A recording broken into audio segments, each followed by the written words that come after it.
नमस्कार। कानून की बात कार्यक्रम में मैं अपलव सक्सेना आप सभी का स्वागत करता हूं। आज के इस दौर में जहां प्रतिस्पर्धा बहुत तेज़ी से बढ़ रही है, वहां पर चुनौतियां भी बहुत तेज़ी से बढ़ती जा रही हैं। अब किन चुनौतियों की या किन चैलेंजेस की मैं बात कर रहा हूं, थोड़ा सा मैं आपको एग्जाम्पल बताना चाहता हूं, क्योंकि आज का जो विषय है वो विषय आपको उस समाधान की तरफ लेके जाएगा जो इन चैलेंजेस पे आपको भारी पड़ने वाली या फिर आपको लड़ने की ताकत देंगी। अब जब हम बात करते हैं कंपटीशन की, तो एक डर हमें हमेशा रहता है कि मेरे इनोवेशन को कोई कॉपी ना कर ले, कोई इसको चुरा ना ले, कोई इसका गलत तरीके से मिसयूज या फिर गलत तरीके से उसका जो कहते हैं किसी को देना या कोई उस पर मिसयूज करना वो ना करे। तो किसी भी चीज़ के बारे में हो सकता है, कोई आइटम हो सकता है, कोई प्रोडक्ट हो सकता है, कोई सर्विसेज हो सकती हैं, आपकी कविताएं हो सकती हैं। तो जब हम चैलेंजेस की बात करते हैं तो सामने आता है एक सोल्यूशन जो कानून हमें देता है, जो कि है बौद्धिक संपदा अधिकार, यानी कि इंटेलेक्चुअल प्रॉपर्टी राइट्स। अब ये राइट्स होती क्या है, किस तरह से ये हमारे लिए बेनिफिशियल हैं, किस तरह से ये राइट्स हमें मिलेंगे और किस तरह से इन राइट्स को हम यूज़ कर सकते हैं, यही हमारा आज का विषय है। मैं आप सभी से रूबरू कराना चाहता हूं हमारे आज के एक्सपर्ट जो इस विषय पे हमसे बात करेंगे। जी हाँ, आप सौमित्र भारद्वाज जी, आपका बहुत बहुत स्वागत है आज के कार्यक्रम में कानून की बात में। आप एक कॉर्पोरेट लॉयर भी हैं और साथ ही साथ में अधिवक्ता हैं आप राजस्थान उच्च न्यायालय में। सौमित्र जी, जैसे मैंने अपने स्टार्टिंग में बोला कि जब हम बात करते हैं एक डर रहता है, एक चैलेंज है कि मेरे इनोवेशन को, मेरे एक्सपेरिमेंट को कोई चोरी ना कर ले, कोई इसकी कॉपी ना कर ले, कोई इसका मिसयूज़ ना कर ले। बल्कि मिसयूज़ नहीं बोलूँगा, मैं बोलूँगा कोई इसको यूज़ ना करे। मैं चाहता हूँ मेरा है, मेरा खुद का इनोवेशन है। तो इसके लिए आईपीआर की हम बात करते हैं, इंटेलेक्चुअल प्रॉपर्टी राइट्स। आप हमें ये बताइए कि इंटेलेक्चुअल प्रॉपर्टी राइट्स होती क्या हैं और इसका इम्पोर्टेंस यानी महत्व क्या है। सर्वप्रथम तो आपको और सभी व्यूअर्स को मेरा नमस्कार। मेरा नाम एडवोकेट सौमित्र भारद्वाज है जी। देखिए, सबसे पहली बात तो हम बात करते हैं आईपीआर की, जी। Intellectual property rights. जी। प्रॉपर्टी का मतलब होता है संपत्ति, जी। राइट्स का मतलब होता है अधिकार, जी। इंटेलेक्चुअल मतलब जो आपके बौद्धिक क्षमता से बनाई गई ही कोई भी चीज़ हो, वो उसका भी एक प्रोटेक्शन होता है। आज आपने कोई प्रॉपर्टी खरीदी तो उसका भी एक रजिस्ट्रेशन होता है जी। वो बताया जाता है कि ये फ्री होल्ड पे या 99 साल की लीज पर आपको मिली है। तो उसी प्रकार से ये आईपीआर भी एक इंटेलेक्चुअल प्रॉपर्टी जो आप अपने बुद्धिमत्ता के दम पर जिसे हासिल करते हैं, जिसे बनाते हैं, जिस बच्चे को आप पाल पोस कर बड़ा करते हैं, ये उसको प्रोटेक्ट करने के लिए है। अच्छा। देखिए, सबसे पहले मैं आपको बताना चाहूँगा, क्योंकि आज का युग बहुत आधुनिक युग है, प्रतिस्पर्धा वाली आपने बात की है, तो इंटेलेक्चुअल प्रॉपर्टी राइट्स क्या क्या चीज़ों को लेके आता है। तो इसमें सबसे पहले हम बात करेंगे ट्रेडमार्क की, ठीक है, कि ट्रेडमार्क इसके अंदर होता है। दूसरा बात करेंगे हम ज्योग्राफिकल इंडिकेशन की। तीसरी बात करेंगे हम इसके अंदर कॉपीराइट की, डिज़ाइन एक्ट की। इसके बाद हम बात करेंगे पेटेंट की। तो इस प्रकार विभिन्न प्रकार के एक्ट्स हैं जो इसमें लिए जाते हैं। लेकिन इससे पहले मैं आपको थोड़ा सा पीछे लेके जाना चाहूँगा जी। जैसे ट्रेडमार्क एक्ट 1999 में आया और 2003 से वो लागू हुआ। लेकिन उससे पहले 1958 का एक्ट था। लेकिन उससे पहले भी हम बात करें तो 1887 के अंदर अच्छा अंग्रेजों ने इस ट्रेडमार्क एक्ट को ये लेकर आए। अच्छा। लेकिन वो बहुत लिमिटेड था। अच्छा। लेकिन फिर हम उससे और पुरानी बात करते हैं तो आप देखेंगे कि जब शासन चला करता था राजाओं का, तो राजाओं के कुछ सिक्के हुआ करते थे जिन पे मोहरें लगी होती थी। जी जी जी। उनके झंडों का एक प्रतीक हुआ करता था। हाँ। तो ये चलन तो तब से है कि आपको एक अलग इंडिविजुअलिटी, एक अलग पहचान, आइडेंटिटी कह सकते हैं हम, आइडेंटिटी और पहचान और गुडविल दिलाए। तो ये वहां से चालू हुआ। समय के साथ इसमें चेंजेस आए और अब हमारे इंडिया में जो चलता है वो ट्रेडमार्क एक्ट 1999 का एक्ट है, जो 2003 में आई थॉट 15 सितंबर 2003 को ये लागू हुआ। तो सौमित्र जी, जैसे आपने बताया अप्रॉक्सीमेटली 2003 में ये एक्ट लागू हुआ और उसके बाद से ये एक्ट अभी चल रहा है। बहुत ही अच्छी तरीके से आपने हमें समझाया कि ट्रेडमार्क या फिर आईपीआर होता क्या है। लेकिन एक आम तौर पे देखा गया है कि एक बहुत कन्फ्यूजन रहता है कि ये ट्रेडमार्क और पेटेंट, ये दो शब्दों का आपने यूज़ किया, ट्रेडमार्क और पेटेंट ये क्या सेम ही होते हैं? जी ये डिफरेंट है? अगर डिफरेंट है तो इनमें डिफरेंसेस क्या हैं? किसको पेटेंट की तरफ जाना चाहिए, किसको ट्रेडमार्क की तरफ जाना चाहिए? थोड़ा सा उसके बारे में क्लैरिटी दीजिए हमारे व्यूअर्स को। देखिए, सबसे पहले मैं बताना चाहूँगा, ऐसा बहुत बार हुआ है कि मेरे पास भी कुछ क्वेरी आई है। हाँ जी। तो अगला व्यक्ति कराना चाहता ट्रेडमार्क है और वो आता पेटेंट को लेके, आता वो पेटेंट को लेके कि सर मेरी कंपनी है उसका पेटेंट कर दीजिए। हाँ। तो मैं पूछता हूँ, सर कंपनी का पेटेंट नहीं होता है। हाँ। आप बताइए क्या इनोवेशन आपने किया है, आप बताएं मुझे। हाँ। कहते हैं नहीं सर वो नाम का कराना है जी, XYZ नाम का, XYZ नाम का पेटेंट कराना है। हाँ। तो मैं समझाता हूँ नहीं साहब ये पेटेंट का पार्ट नहीं है, ठीक है, ये ट्रेडमार्क का पार्ट है और इसमें भी दो चीज़ें हैं। हाँ, अगर केवल नाम का आपको कराना है तो ये वर्ड मार्क है, अच्छा, और कोई स्पेसिफिक लोगो है जो आपके बिजनेस या ब्रांड को एक पहचान देता है। जैसे हम देखते हैं काफी सारे लोगोज हैं कंपनियों के जिसको देखते हैं हम पहचान जाते हैं कि XYZ कौन सी ये कंपनी है। जी जी जी बिल्कुल। तो वो डिवाइस मार्क के अंदर जाता है। तो ये तो पार्ट हो गया ट्रेडमार्क का। अब कोई भी ऐसा इनोवेशन टेक्नोलॉजी का इस्तेमाल करके आप पहली बार कोई भी चीज का इजाद करते हो, इन्वेंट करते हो, तो ये पेटेंट का पार्ट आता है। अच्छा, अब ये सब मिलता है 20 साल के लिए। अच्छा, 20 साल के बाद ये पब्लिक डोमेन का पार्ट हो जाता है।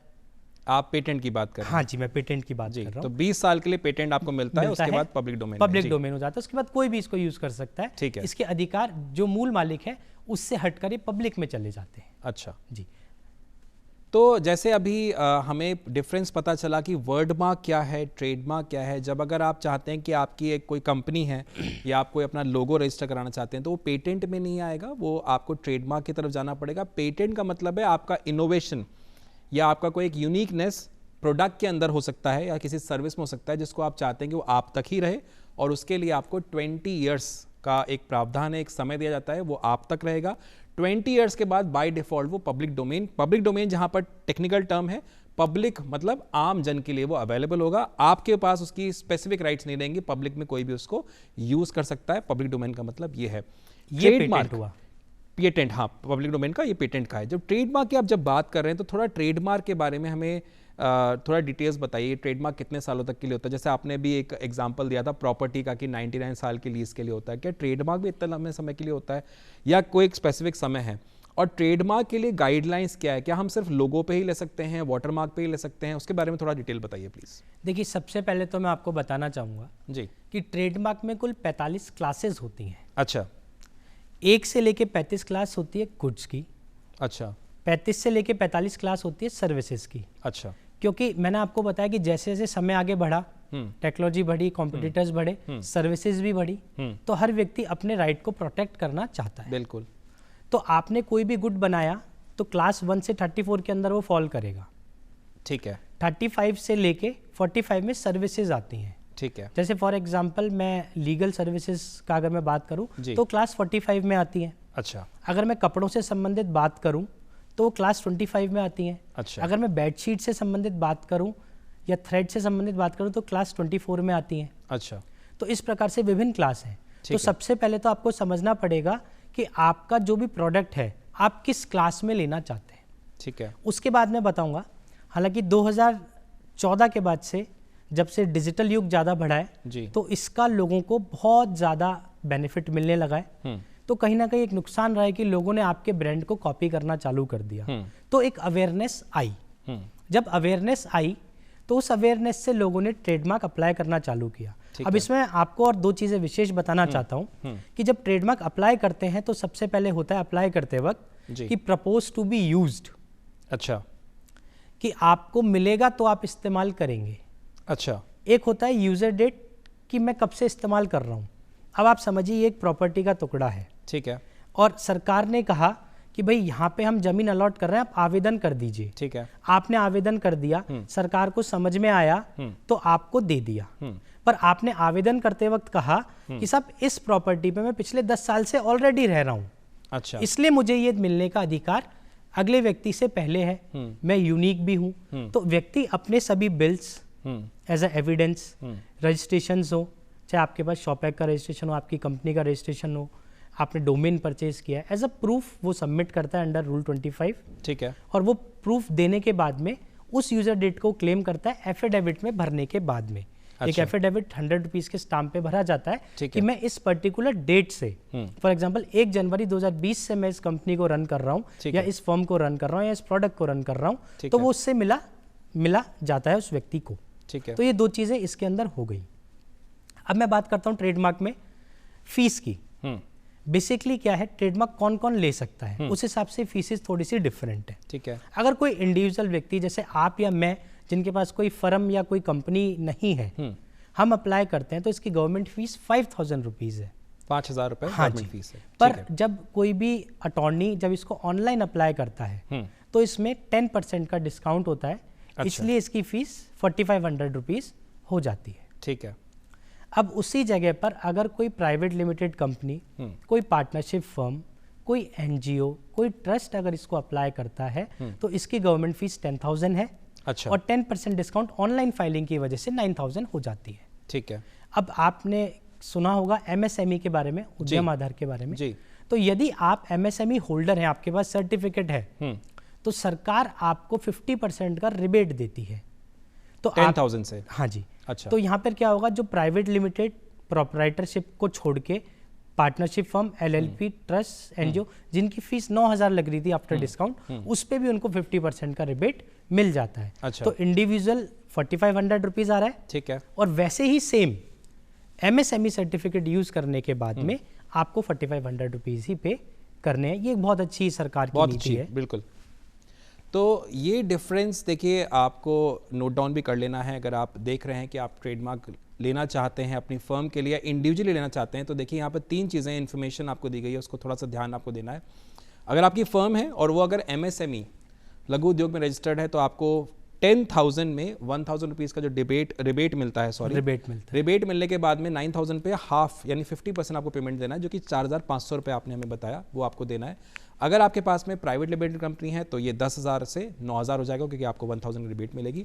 लेकिन अगर आप इसको इंडिविजुअली करना चाहते हैं, जैसे कि एग्जांपल दिया मैंने या इन्होंने, किसी ने किसी भी चीज़ पे ट्रेडमार्क लिया, तो भी ये फीस जो है वो 5,000 रुपये फीस है।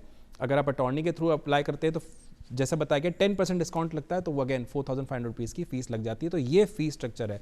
और इसका आपने समय बताया कि कितने साल तक का रहता है? देखिए, ट्रेडमार्क 10 साल के लिए मिलता है from the date of apply से 10 साल अप्लाई के लिए से, मतलब अगर मैं मान लीजिए 1 जनवरी 2020 को अप्लाई कर रहा हूँ जी, तो ये आपको 10 साल के लिए मिलेगा। तो 1 जनवरी 2030 तक के लिए मुझे ये मिलेगा। अच्छा जी। अच्छा सौमित्र जी, ये कंज्यूमर लॉ हम आमतौर पे पढ़ते हैं, सुनते हैं कंज्यूमर लॉ होता है, या फिर हम देखते हैं कि एक रजिस्टर्ड ब्रांड है।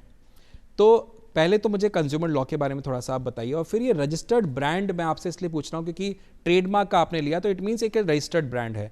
तो मैं आपसे 2 सवाल ले रहा हूँ। रजिस्टर्ड ब्रांड होने का क्या बेनिफिट है, कस्टमर के लिए क्या बेनिफिट है? मेरे लिए तो हो गया कि अगर मैंने ये रजिस्टर कराई तो मैं ये चाह रहा हूँ कि मेरे को कोई कॉपी ना करे या मुझे कोई चीट ना करे। लेकिन आप एज ए कस्टमर, आपको क्या बेनिफिट है इससे? क्या आपको भी बेनिफिट है मैं अगर अपनी ब्रांड रजिस्टर कराता हूँ तो? देखिए, सबसे पहले बात तो आपने करी कंज्यूमर लॉ की जी। तो कंज्यूमर्स के लिए एक एक्ट है, कंज्यूमर प्रोटेक्शन एक्ट। अब आप समझेंगे कंज्यूमर प्रोटेक्शन एक्ट जी, मतलब ये प्रोटेक्ट कर रहा है कंज्यूमर्स के लिए। ठीक है। तो ये जो धन्ना सेठ है इनको प्रोटेक्ट नहीं करता, ये आम जन को प्रोटेक्ट करता है। ठीक है। आप एंकर हैं, मैं एडवोकेट हूँ। ठीक है। हर व्यक्ति कोई ना कोई किसी ना किसी प्रोफेशन में है, बिल्कुल, पर वो हर जगह अगर है तो वो कंज्यूमर है। अब एक स्लाइट डिफरेंस है कि कस्टमर और कंज्यूमर में क्या फ़र्क है।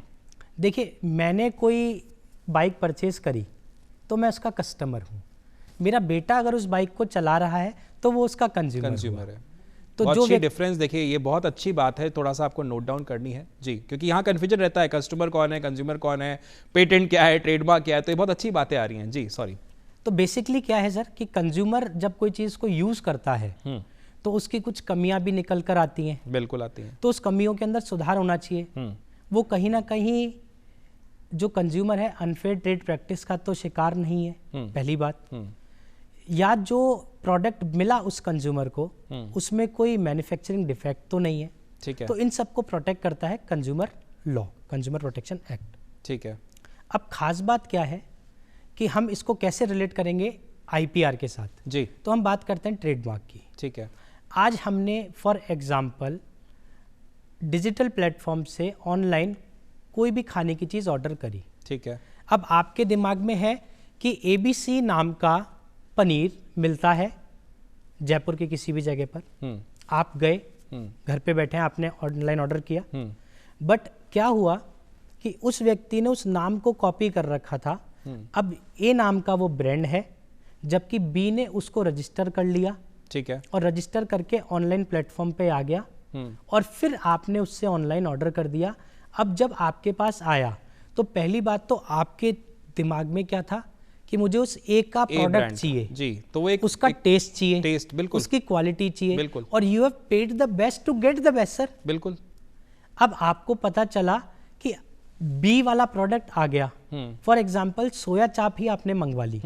अब जो सोया चाप है वो तंदूर में पककर आनी चाहिए, बट वो तो तली हुई आ गई, ऑयली ऑयल हो रहा है या बटरी बटर हो रहा है, तो वो अनहाइजेनिक है, खाने लायक नहीं है। तो इसमें नुकसान किसका हुआ? कस्टमर का, कंज्यूमर का। तो बेसिकली अगर सामने वाले व्यक्ति के पास भी एक रजिस्टर्ड ट्रेडमार्क है और वो किसी भी ऑनलाइन प्लेटफॉर्म पे जाता है और वो पेश करता है कि सर मैं आपके यहाँ पे कपड़ा बेच रहा हूँ, मैं आपके यहाँ पे खाने की कोई चीज़ बेच रहा हूँ, देखिए आपके इस प्लेटफॉर्म में ABC के नाम से 4 जने हैं, जबकि ABC का मैं रजिस्टर्ड यूजर हूँ, मेरा सर्टिफिकेट आप देखिए। तो कंपनी क्या करेगी?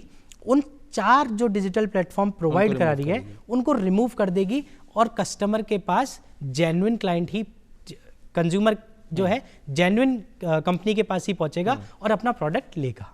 अच्छा, इसलिए बेनिफिट है, इसलिए हर व्यापारी को ये लेना चाहिए। और देखिए जब से मोदी युग आया है मैं कहूँगा, तो 2014 के बाद से डिजिटलाइजेशन बहुत बढ़ा है। हम पेमेंट फटाफट आज की डेट में कर रहे हैं, मोबाइल से पेमेंट हो जा रहा है जी। तो वैसे ही ऑनलाइन शॉपिंग होती जा रही है। तो ये बहुत सारी चीज़ें होनी चालू हो गई कि आपका प्रोडक्ट आप सोच रहे हैं कि मैं इस प्लेटफॉर्म से इस ब्रांड का कर रहा हूं, बट वो नकली आ जाता है। तो यहाँ पर कंज्यूमर लॉ ने भी बहुत अच्छी अपनी भूमिका निभाई है, प्रोटेक्ट किया है, और वहीं ट्रेडमार्क एक्ट ने भी अपनी कहीं ना कहीं बहुत अहम भूमिका दी है। इसके लिए अवेयरनेस दोनों को होनी चाहिए, कस्टमर को भी और सेलर को भी कि उस ब्रांड को, उस नाम को वो प्रोटेक्ट करे ताकि उसकी गुडविल बने और वो कभी हार्म ना हो। जी, ये बहुत अच्छी बात है और इस माध्यम से मैं पुनः माननीय प्रधानमंत्री जी को धन्यवाद देना चाहता हूं, क्योंकि बार बार ये बात होती है कि डिजिटल इंडिया की मुहिम आपके द्वारा छेड़ी गई और उसकी वजह से आज हम जिस युग में हम जी रहे हैं, हमारे मतलब मोबाइल पे क्लिक्स पे चीज़ें होती हैं, उसके लिए बहुत बहुत धन्यवाद। लेकिन ये बात सही है कि आज के टाइम पे क्योंकि ये कंपटीशन बढ़ रहा है तो ये चीटिंग होने की जो प्रोविजंस हैं ये काफ़ी बढ़ चुके हैं। अच्छा सौमित्र जी, अभी आपने जो बताया मैं उसी में से आपसे जानना चाह रहा था। एक तो आप मुझे बताइए, आपने एक वर्ड यूज़ किया था अनफेयर ट्रेड प्रैक्टिसेस, एक तो थोड़ा सा उसके बारे में बताइए। दूसरा मैं आपसे जानना चाह रहा था, मान लीजिए आपने जो एग्जांपल दिया कि ठीक है ABC नाम से लिस्टेड नहीं होनी चाहिए थी, वो किसी ने कर दी और मैं रियल ओनर था ए का, मैं गया उस ऑनलाइन स्टोर पर, मैंने कहा कि ये तो नकली है, तो उसने रिमूव कर दिया। यहाँ तक तो बात ठीक है। मान लीजिए ये केस नहीं है, ऑनलाइन का नहीं है, ऑफलाइन का ये केस है और मैं उसके पास जाता हूँ जिसने ये नकली काम किया है, मैं कहता हूँ कि मेरे पास ट्रेडमार्क इसका है, आप इसको यूज़ नहीं कर सकते हैं। वो पर्सन फिर भी नहीं मानता है, वो चीट करना मुझे जारी रखता है। तो इस प्रोविजन में मैं क्या करूँगा? क्या मैं कोर्ट के दरवाजे खटखटाऊंगा या मेरे लिए कोई और यूनिट बनी हुई है? उसके बारे में प्लीज़ व्यूअर्स को बताइए। देखिए, इंडिया में ट्रेडमार्क रजिस्ट्री है। देखिए, इंडिया में ट्रेडमार्क रजिस्ट्री है जी, जो मुंबई में भी है, ठीक है, दिल्ली में भी है, अहमदाबाद में भी है, कोलकाता में भी है, ठीक है, गुजरात में भी है। तो खास बात क्या है, ये पार्ट है रजिस्ट्रेशन का कि आपका कोई प्रोडक्ट है वो आपने रजिस्टर्ड किया तो ट्रेडमार्क रजिस्ट्री में जाके आपने उसको रजिस्टर कर लिया, ठीक है। बट हमने बात करी ट्रेडमार्क एक्ट की जो 1999 में आया, तो उस एक्ट में ये नहीं लिखा है कि आप केवल रजिस्टर कर सकते हैं। उस पूरे एक्ट को जब आप पढ़ेंगे, और मैं गुजारिश करता हूं आपके सभी व्यूअर्स से कि आप सभी एक्ट को जिनको सुनते हो, आजकल आप गूगल करेंगे आपको इजीली सारी चीजें मिल जाएंगी, बिल्कुल ऑनलाइन सारी इंफॉर्मेशन अवेलेबल है, जितने भी एक्ट से मिल जाएंगे। आप कॉन्स्टिट्यूशन को जरूर पढ़ें, फंडामेंटल राइट्स को पढ़ें, फंडामेंटल ड्यूटीज को पढ़ें। इसके अलावा ट्रेडमार्क के बारे में अगर आज आप इस शो के माध्यम से जान रहे हैं तो उस एक्ट को भी पढ़ें। तो कुछ ऐसे सेक्शंस हैं जो FIR भी करवाते हैं उस व्यक्ति के ऊपर जो आपके प्रोडक्ट को कॉपी कर रहा है। अच्छा, और आप एज अ कंपनसेशन, न्यायपालिका आप समझते हैं हमारी कितनी शक्तिशाली है जी, गलत चीज़ों को रोकने के लिए भी जी। तो आप किसी ना किसी अधिवक्ता भाई को पकड़ के कोर्ट के दरवाजे भी खटखटा सकते हैं और न्याय बिल्कुल पा सकते हैं। तो न्याय आपके लिए देखिए है, न्यायपालिका आपके लिए बना हुआ है। तो जैसे कि यहाँ पर एक रिक्वेस्ट की गई है कि आप थोड़ा सा इसके बारे में पढ़ सकते हैं अगर आपको इन्फॉर्मेशन नहीं है। इसीलिए कानून की बात जैसे कार्यक्रम आपके सामने आते हैं जिससे कि आपको इन्फॉर्मेशन हो, आपके पास अवेयरनेस पहुँचे कि ट्रेडमार्क में क्या निटिकिटीज है, किस तरह से आप इसको यूज़ कर सकते हैं, कैसे आपके लिए बेनिफिशियल है। मेरा दूसरा सवाल वापस मैं लेना चाहता हूँ, अनफेयर ट्रेड प्रैक्टिस, इसका मतलब क्या होता है? क्या कोई इलीगल है या किसी का रजिस्ट्रेशन है उसके बाद भी कोई यूज कर रहा है? अनफेयर ट्रेड प्रैक्टिसेस क्या है एग्जैक्टली? देखिए, अनफेयर ट्रेड प्रैक्टिस पार्ट है कंज्यूमर लॉ का, ठीक है, और हम बात यहाँ पे कर रहे हैं आईपीआर की। जब हमारा वो दोनों का कंपैरिजन था तब मैंने इसका शब्द लिया। अनफेयर ट्रेड प्रैक्टिस का मतलब है, इसको अगर मैं आपके सामने प्रस्तुत करता हूँ रिगार्डिंग द आईपीआर। अब क्या हुआ कि सर आपका कोई ब्रांड है ए नाम से, ठीक है, आपने उसका ट्रेडमार्क नहीं लिया, आप यूज करते आ रहे हैं 1956 से, आपको नॉलेज ही नहीं थी, तो क्या आपने कोई क्राइम कर दिया? नहीं किया। आपने उसको अप्लाई नहीं किया तो कोई क्राइम कर दिया? नहीं किया। पर ये मिलना चाहिए था आपको, क्योंकि आपने उसको बनाया है, या आपके पीढ़ी दर पीढ़ी परदादा जी ने वो शॉप आपकी चालू करी, आपकी गुडविल ब्रांड बन गया, बट आपको नॉलेज ही नहीं थी।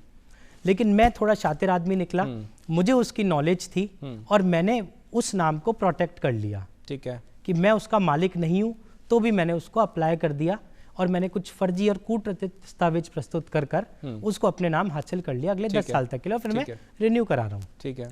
तो इसमें क्या होगा, ये अनफेयर ट्रेड प्रैक्टिस का पार्ट है कि लड्डू तो आपके अच्छे हैं, लेकिन नाम आपने कर लिया, लेकिन मैंने वो नाम करके आप देसी घी के लड्डू खिला रहे हैं, मैं देसी घी का नहीं खिला रहे, लेकिन वो ब्रांड क्योंकि ब्रांड आपका है। तो इसमें भी प्रोविजन है कि आप भी अप्लाई करें। देखिए कि समुद्र की गहराई अगर आपको नापनी है तो उतरना तो पड़ेगा जी, तो ट्रेडमार्क आपको लेना तो पड़ेगा, अप्लाई करना तो पड़ेगा। मिलना ना मिलना ये डिपार्टमेंट के ऊपर है, वो बहुत सारी चीजें देखेंगे, चीजें होती हैं, हियरिंग होती है, परंतु अप्लाई तो करें, फाइट तो करें, हताश ना हो, निराश ना हो, अप्लाई करें और एफिडेविट लगा के करें। क्योंकि मैंने बहुत सारी प्रैक्टिसेस में देखा है, जो मेरे पास चीजें आई हैं, कि लोग अप्लाई तो कर देते हैं और 5-5 साल नहीं 50-50 साल से उस फॉर्म को चला रहे हैं, बट वही प्रपोज टू बी यूज्ड में फाइलिंग हो जाती है, और जब हियरिंग पे आता है तो कहीं ना कहीं दिक्कत उनको आती है, और बहुत अधिकांश ऐसा देखा है ट्रेडमार्क उन्हें नहीं मिल पाता है। तो ये अनफेयर ट्रेड प्रैक्टिस है कि मैं आपके ब्रांड, आपकी गुडविल को मैं खा रहा हूँ, that is called unfair trade. तो इसीलिए मैंने ये सवाल पूछा था, क्योंकि अनफेयर ट्रेड प्रैक्टिस एक ऐसा शब्द है कि अनफेयर पता चलता है, तो अनफेयर है क्या, तो उसका एक एग्जांपल हमारे सामने आया है। सौमित्र जी, कॉपीराइट के बारे में थोड़ा सा बात करते हैं। बड़ा आजकल सुनने में आता है कॉपीराइट क्या है ये, और इसका मतलब अगर हम बात करें कि इसके क्या फायदे, कॉपीराइट लेने के, कॉपीराइट होने के फायदे क्या है, उसके बारे में थोड़ा सा बताइए हमें। देखिए, कॉपीराइट एक्ट 1957 के अंदर आया था जी। अब इसको अपन लेमन लैंग्वेज में समझते हैं बहुत ईजी, ताकि व्यूअर्स को बहुत अच्छे से पता चल पाए कि हमने डिफरेंस समझा पेटेंट और ट्रेडमार्क में। अब हम कॉपीराइट की बात करते हैं, तो ये सबसे पहले तो आर्टिस्टिक और लिटरेरी वर्क के लिए होता है। अच्छा, आपने कोई पेंटिंग बनाई, तो आपने पेंटिंग बनाई, वो बहुत खूबसूरत है, आपने उस पर कॉपीराइट ले लिया। आपने कोई किताब लिखी, लिटरेरी वर्क, उस पर आपने ले लिया। अब खास बात इसके अंदर क्या है, जैसे जैसे आधुनिकता आई, 2014 के बाद में चीजें बदली, तो बहुत सारी कंपनीज हैं जिन्होंने अपने सॉफ्टवेयर को जब डेवलप किया तो उसकी कोडिंग का भी कॉपीराइट लेना चालू कर दिया। अच्छा, ताकि सेम उसको कोई कॉपी नहीं कर पाए। अब रिसेंटली क्या हुआ, गाने आने लगे, ऑनलाइन प्लेटफॉर्म्स आने लगे, लोग अपने अपने ऑनलाइन माध्यम पे जाकर अपने चैनल बनाकर जी चैनल्स बनाए, उस पे परफॉर्म करने लगे, उस पे अपना प्रेजेंट करने लगे, तो वो कॉपी होने लगा। तो उसको प्रोटेक्ट करने के लिए कॉपीराइट एक्ट है। जब ये मिल जाता है, जैसे मैंने कोई फोटो बनाई, ठीक है, पेंटिंग बनाई, तो वो मेरे ना रहने के 60 साल तक रहेगा मेरे पास, उसके बाद वो फिर से पब्लिक डोमेन का पार्ट हो जाएगा। थोड़ा सा दोबारा बताइए, आपके ना रहने तक, इसको थोड़ा एग्जांपल से समझाइएगा प्लीज जी। फॉर एग्जांपल, ए नाम का व्यक्ति है जिसने अभी 2010 में उसको अप्लाई किया, ठीक है, और उसको ग्रांट भी हो गया, ठीक है। कॉपीराइट की हम बात कर रहे हैं। मान लीजिए गाना ही लिखा है, कुछ भी पेंटिंग बनाई, कुछ भी, गाने का अलग है, इसलिए मैं इसको पेंटिंग पे लेके, ठीक है, कोई लिटरेरी वर्क किया, ठीक है। तो लिटरेरी वर्क जब हुआ तो वो उसके व्यक्ति जीवित रहा 60 साल तक, या 70 साल की उम्र तक, उसके बाद वो रहा। 2080 में उसकी डेथ हो गई, ठीक है। तो 80 के बाद से 60 साल और जुड़ जाएंगे। अच्छा, ओके। तब तक वो उस व्यक्ति के नाम रहेगा, उसके बाद वो पब्लिक डोमेन में आ जाएगा। अच्छा, अब यही हम गानों की बात कर लेते हैं, वो थोड़ा सा तो वो from the date of apply से 60 साल तक है। तो अलग अलग चीज़ें हैं, इसको समझना है, और समझने के लिए इतना अच्छा लग रहा है सौमित्र जी कि मैं आपसे ना समझता जाऊं, क्योंकि इंटरेस्ट है। देखिए, हर कोई चाहता है, व्यूअर्स में बहुत सारे लोग चाह रहे होंगे कि बहुत सारी कविताएं लिखते होंगे, बहुत सारे गाने लिखते होंगे, और वो चाहते होंगे ये चोरी ना हो, कॉपीराइट में आए, लेकिन समय हमें कहीं ना कहीं रोकता है। जाते जाते आप हमारे व्यूअर्स को अपनी तरफ से क्या संदेश देना चाहते हैं? देखिए, मैं सबसे अच्छा जो संदेश इन व्यूअर्स को देना चाहता हूँ वो ये है कि अपने अधिकार को समझो। आज आप किसी भी प्रोफेशन में हैं, आप कोई भी कार्य करते हैं, या तो आप पढ़ते भी हैं, बट आप हर जगह कंज्यूमर हैं। कंज्यूमर के कुछ राइट्स होते हैं, और मैं केवल राइट्स की बात नहीं करूँगा, ड्यूटीज़ भी होती हैं जो आपको निभानी चाहिए। तो उन ड्यूटीज़ को आप निभाएं और अपने राइट्स के प्रति अवेयर रहें। और साथ में जो इंटेलेक्चुअल प्रॉपर्टी का पार्ट है, क्योंकि जो बच्चे हैं वो आने वाले समय का भविष्य है। कोई बिजनेसमैन बनेगा, कोई क्रिकेटर बनेगा। जो हमारे युवाओं के लिए एक विशेष बात कही जाती है कि युवा का जो विपरीत है सर, वो वायु है। तो वायु जो है वो कहीं एक जगह टिकती नहीं है, वो चलती रहती है, निरंतर चलती रहती है। और वायु तबाह भी कर देती है और फना भी कर देती है। तो उस प्रकार जो युवा शक्ति है, आप कानून को समझें। हर व्यक्ति को, जो मेरे हिसाब से 8th to 12th के बीच में है, उसको इंडियन कॉन्स्टिट्यूशन जरूर पढ़ना चाहिए। बहुत अच्छी बात। और इसके साथ में जो भी आप पढ़ रहे हैं एक्ट है, उनको करना चाहिए। और अंत में मैं एक चीज़ बात आप सभी को कहूँगा कि कानों सुनी बातों पे विश्वास ना करें और आंखों देखी पे भी ना करें। लेकिन अगर आपके सामने कोई चीज़ आती है तो उस पर R&D जरूर करें, रिसर्च जरूर करें, डेवलपमेंट जरूर करें, उसको पढ़ें। कि आज वकील साहब ने भी अगर कोई चीज़ आप लोगों को इस शो के माध्यम से बताई है तो वो कितनी सही है। क्योंकि जब आप उसमें नीचे तक जाएंगे तो, क्योंकि समय का अभाव है, मैंने आपको बहुत लिमिटेड चीज़ें बताई हैं, बहुत कुछ बताने को है। मन चाहता है कि ये शो और चलता रहे, पर समय का अभाव है।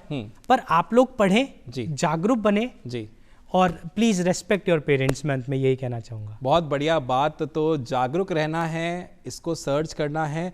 कानून की बात कार्यक्रम दूरदर्शन का जो आता है, इसको देखते रहना है, क्योंकि यहाँ पर जो आपको इन्फॉर्मेशन दी जाती है वो आप तक भी पहुँचानी है, और आपका कर्तव्य क्या है, आपको आगे भी पहुँचानी है। बहुत बहुत धन्यवाद आज के कार्यक्रम में सम्मिलित होने के लिए, हमसे इतनी अच्छी जानकारी साझा करने के लिए, क्योंकि आज जो जानकारी आपने साझा करी है आई एम श्योर बहुत लोगों के काम आने वाली है।